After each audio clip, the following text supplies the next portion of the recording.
नमस्कार दोस्तों। आज के इस खास विश्लेषण में हम एक ऐसे शानदार मौके की बात करने वाले हैं जो हाई स्कूल पास करने वाले ब्रिलियंट स्टूडेंट्स के लिए सच में किसी बड़े सपने के पूरे होने जैसा है।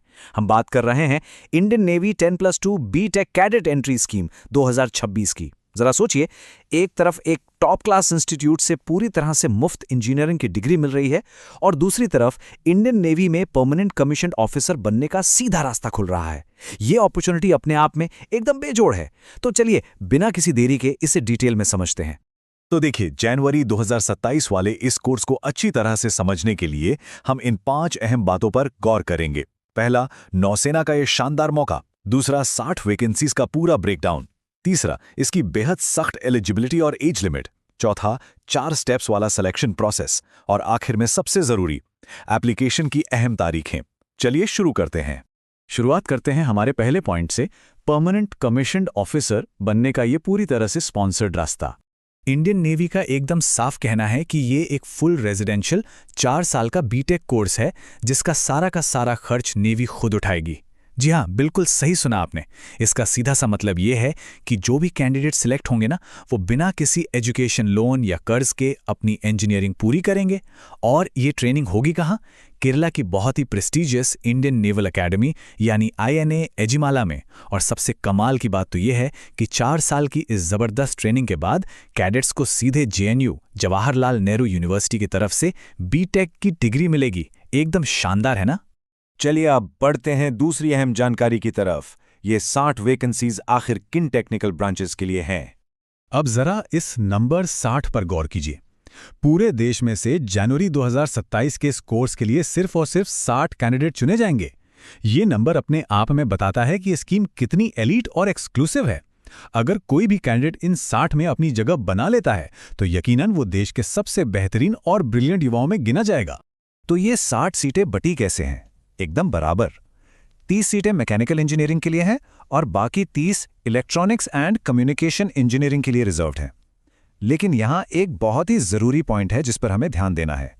इस पूरी स्कीम में महिलाओं के लिए कुल मिलाकर मैक्सिमम 8 सीटें ही हैं।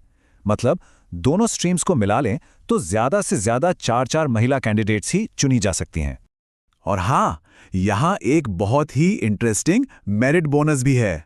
INA एजिमाला में ट्रेनिंग के दौरान मैकेनिकल इंजीनियरिंग के जो 7 कैडेट्स अपनी परफॉर्मेंस में सबसे बेहतरीन रहेंगे ना, उन्हें स्पेशली चुना जाएगा।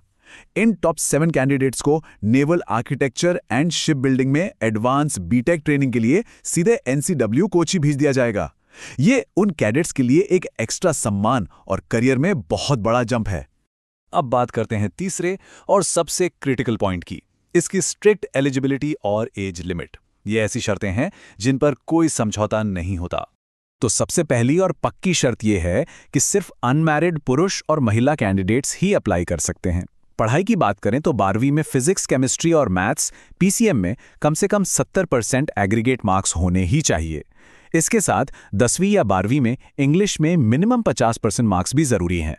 लेकिन रुकिए, यहां जो सबसे बड़ा गेम चेंजर है वो ये है कि कैंडिडेट का JEE मेन 2026 में अपीयर होना कंपलसरी है। 12वीं में मार्क्स चाहे जितने भी अच्छे हों, शॉर्टलिस्टिंग सिर्फ और सिर्फ JEE मेन 2026 की all India common rank list के बेसिस पर ही होगी। इस रूल में कोई रियायत नहीं है। और हाँ, नेवी के कड़े मानकों के हिसाब से मेडिकली एकदम फिट होना भी जरूरी है। और नशीले पदार्थों यानी नार्कोटिक्स पर तो नेवी की पूरी तरह से जीरो टॉलरेंस पॉलिसी है। चलिए अब एज लिमिट देखते हैं। और ध्यान दीजिएगा, ये नियम बहुत ही सख्त है। कैंडिडेट का जन्म 2 जुलाई 2007 से लेकर 1 जनवरी 2010 के बीच का ही होना चाहिए, जिसमें ये दोनों तारीखें भी शामिल हैं। सबसे अहम बात, इस नियम में आयु की कोई भी छूट यानी एज रिलैक्सेशन नहीं है। ये एक हार्ड लिमिट है। अगर 10वीं या 12वीं के सर्टिफिकेट में लिखी जन्म तिथि इस टाइमलाइन से जरा भी बाहर हुई या कोई मिसमैच निकला तो फॉर्म उसी वक्त रिजेक्ट कर दिया जाएगा। मिलिट्री डिसिप्लिन को लेकर एक बहुत ही हैरान करने वाला फैक्ट भी आपको बताते हैं।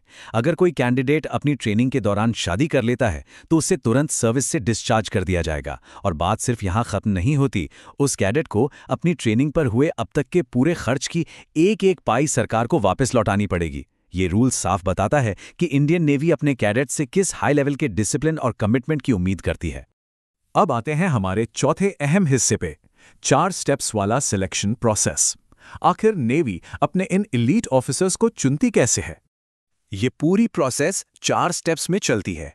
स्टेप 1, कैंडिडेट्स को उनकी जेईई मेन 2026 की रैंक के आधार पर शॉर्टलिस्ट किया जाता है। जो लोग कट ऑफ क्लियर करते हैं उन्हें स्टेप 2 यानी एसएसबी इंटरव्यू के लिए ईमेल या एसएमएस के जरिए बुलाया जाता है।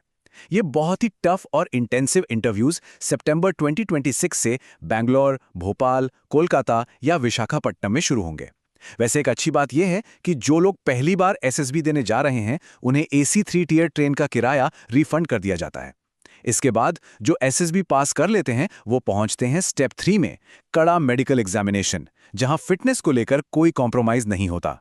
और फाइनली स्टेप 4, एसएसबी के मार्क्स और मेडिकल फिटनेस के बेस पर फाइनल मेरिट लिस्ट तैयार होती है। हालांकि फाइनल ज्वाइनिंग तभी मिलती है जब पुलिस वेरिफिकेशन क्लियर हो और वैकेंसीज खाली हों। और अब हम अपने आखिरी पॉइंट पर आ गए हैं, एप्लीकेशन की जरूरी तारीखें। ये वो डेडलाइंस हैं जिन्हें मिस करने का मतलब है ये मौका पूरी तरह से हाथ से निकल जाना। इन डेट्स को बिल्कुल ध्यान से नोट कर लीजिए। ऑनलाइन एप्लीकेशन 29 मई 2026 को खुलेंगे, लेकिन अप्लाई करने की विंडो बहुत ही छोटी है। ये 18 जून 2026 को ही बंद हो जाएगी। तो कैंडिडेट्स को चाहिए कि वो तुरंत अपनी 10वीं 12वीं की मार्कशीट्स, जेईई का स्कोर कार्ड और एक recent passport size photo online portal पर अपलोड करने के लिए रेडी रखें। इसके बाद जैसा कि हमने बताया, सितंबर 2026 से एसएसबी इंटरव्यूज शुरू हो जाएंगे और जो कैडेट सेलेक्ट होंगे उनके लिए जनवरी 2027 में एजिमाना में ये प्रेस्टिजियस कोर्स फाइनली शुरू हो जाएगा। तो देखिए, इस पूरी प्रोसेस और इस लाइफ चेंजिंग मौके को गहराई से समझने के बाद एक बहुत ही अहम सवाल सामने आता है। क्या किसी कैंडिडेट के अंदर वो गजब का डिसिप्लिन, जज्बा और कमिटमेंट मौजूद है जो नेवी के इन 60 एलीट ऑफिसर्स में से एक बनने के लिए चाहिए? ये एक ऐसे सवाल है जिसका जवाब हर एस्पिरेंट को खुद से पूछना चाहिए, क्योंकि याद रखिए, नौसेना सिर्फ और सिर्फ बेस्ट को ही चुनती है। The full notification link is available in the description.